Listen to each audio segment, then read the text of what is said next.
அவள பார்த்ததும் ஹீரோவும் மெய்மறந்து அப்படியே நிக்கிறான். அவளும் கொஞ்சம் கொஞ்சமா ஹீரோவ கடிக்க பக்கத்துல வந்துகிட்டு இருக்கா. அப்ப ஹீரோவோட ஃப்ரெண்ட் அங்க வந்து அவன் கொண்டு வந்த கட்டையெல்லாம் மொத்தமா கீழ போட்டு அவனோட மேஜிக்கல் ஹேமரை வச்சு ஒரு அடி அடிச்சதும் அது அப்படியே ஒரு பெரிய வீடா மாறிக்கிட்டு இருக்கு.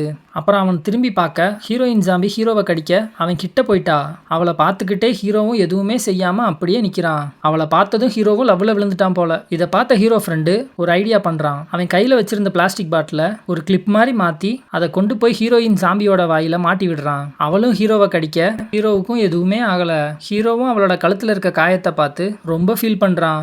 ஹீரோவோட ஃப்ரெண்டு கொண்டு வந்த கட்டையெல்லாம் இப்போ ஒரு பெரிய வீடா மாறி நிக்குது. அந்த வீட்டை சுத்தி இருந்த சாம்பியெல்லாம் கொன்னுட்டு ஹீரோவும் இப்ப ஹாயா உட்காந்து பிரெட் சாப்பிட்டுக்கிட்டு இருக்கான். அவனை கடிச்சுக்கிட்டே ஹீரோயினும் கூடவே உட்காந்துருக்கா. ஹீரோவும் பிரெட் வேணுமான்னு ஹீரோயின் கிட்ட கேட்க அதுக்கு அவளும் அதை மோந்து பார்த்துட்டு பிடிக்காம அங்கிட்டு திரும்பிக்கிறா. ஹீரோவும் சரி போன்னு அவனே சாப்பிடுறான். மறுபடியும் ஹீரோயின் சாம்பி ஹீரோவை கடிச்சுக்கிட்டு அவனையே பார்த்துக்கிட்டு இருக்கா. ஹீரோவும் எங்க போனாலும் அவளையும் கூட கூட்டிட்டு போறான். ஹீரோ தூங்குறப்ப கூட அவனை கடிச்சுக்கிட்டே அப்படியே அவளும் தூங்கிடுறா. ஹீரோவும் ஹீரோயின் கூட சேர்ந்து ஒரு செல்ஃபி எடுக்கலான்னு பாக்குறான். அப்பயும் அவனை கடிக்க தான் ட்ரை பண்றா. அப்படியே கொஞ்ச நாட்கள் போக ஹீரோயின் ஜாம்பிக்கும் ஹீரோவை பிடிக்க ஆரம்பிக்குது. ஒரு நாள் மீன் பிடிச்சுக்கிட்டு இருக்கப்ப ஹீரோவும் ஹீரோயினும் இவன் கையை கடிச்ச மாதிரியே நிப்பா. அப்போ ஒரு மீனை பிடிக்கிறப்ப தெரியாம ஹீரோவும் ஹீரோயினை தண்ணிக்குள்ள தள்ளி விட்டுறான். ஹீரோவும் புது ட்ரெஸ் எல்லாம் ஹீரோயினுக்கு போட்டு விட்டு ஹீரோயினுக்கு ஹேர் ட்ரையரை வச்சு தலையை காய வைக்கிறான். அப்ப ஹீரோயினும் ஜாம்பி மாதிரி இல்லாம அமைதியா உட்காந்து ஹீரோவையே பாத்துக்கிட்டு இருக்கா. ஹீரோயினுக்கும் ஹீரோவை ரொம்ப பிடிச்சிருக்கு போல. அப்ப ஹீரோவும் அவளுக்காக ஏதாவது கொடுக்கணும்னு நினைச்சு உடனே அவன் வீட்டை விட்டு வெளியே போறான். அப்படி போற வழியில